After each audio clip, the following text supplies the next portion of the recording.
Guys, I am here to see Disclosure Day. You know, Steven Spielberg, he's visited the aliens a few times now, hasn't he? So, like, you have E.T., which is a good movie. The animatronics kind of, I don't know if they hold up or not. But you have Close Encounters, which is probably one of my favorite movies from the 1970s. I think it was the 1970s. It was a good movie. Aliens that don't reveal themselves until the very end. It was a very classic Steven Spielberg. I enjoyed that movie quite a bit. So I'm here to see Disclosure Day. So in just a few seconds, guys, I'm going to be right back to let you know what I think about Disclosure Day. All right, see you later. Bye. This is my movie show. This is a show about movies. This is where I tell you what I think. The good, the bad, and the Freddy. Godfinger. The Freddy.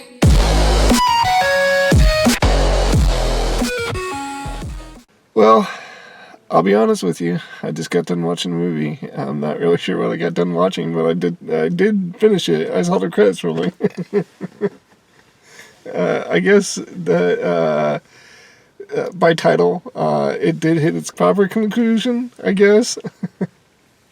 How it got there, I'm not really sure. I don't even know if I can go over the plot. I'm just some dumb guy. I don't know anything about anything. But this is what I interpreted this movie to be. So, in the beginning, we meet Emily Blunt's character. She's like this newswoman, this weather anchor at a local station. And then something really weird happens to her, and she sees this like cardinal.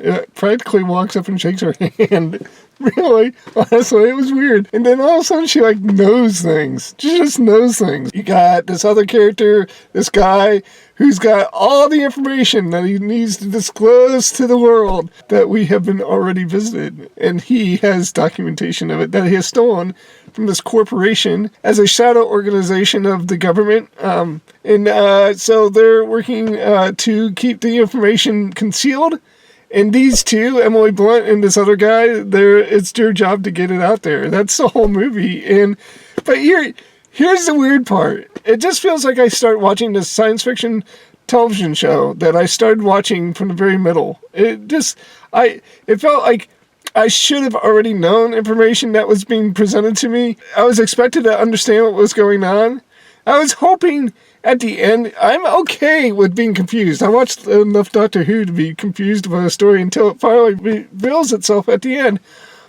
I guess this movie did that, but I have a feeling when I sit down later on tonight and start talking to ChatGPT about this movie, that we're going to find out that there's a lot of conspiracy theories in this movie. This is why this movie, to me, feels more like a middle of the season episode of some kind of science fiction show. Finally, at the end of the day, at the end of the movie, I kind of understand what was going on. I just didn't like the fact that we were never given proper explanation of what was really going on. We were thrown in the middle of this like espionage plot that really didn't make any sense. The action sequences were fun.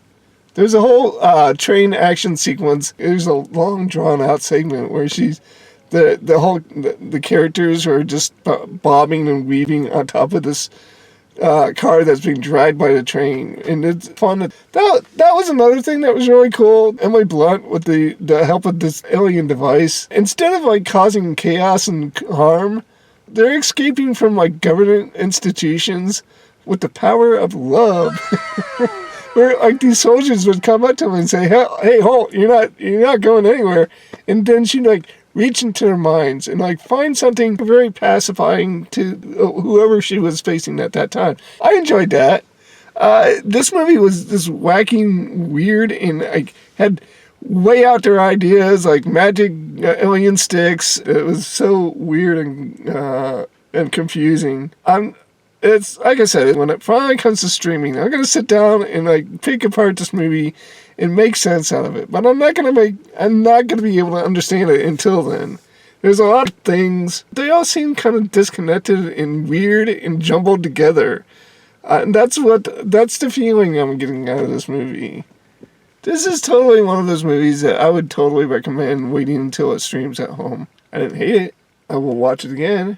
So I'm going to give it a 75%. I think 75% is well earned for this movie. It just doesn't make that much sense, but it's a good Steven Spielberg movie.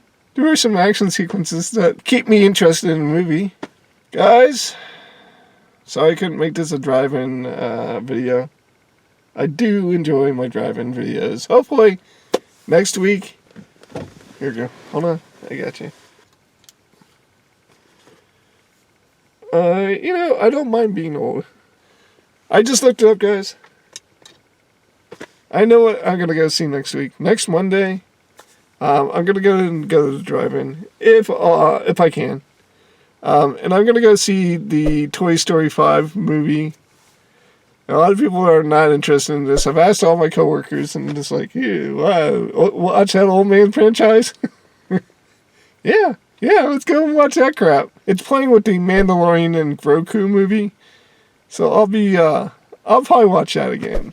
I wouldn't mind seeing that again. But until then, guys, I do wish everybody peace. Monday, I'll talk to you guys later, and goodbye. I'll see you guys. This is the end of the show.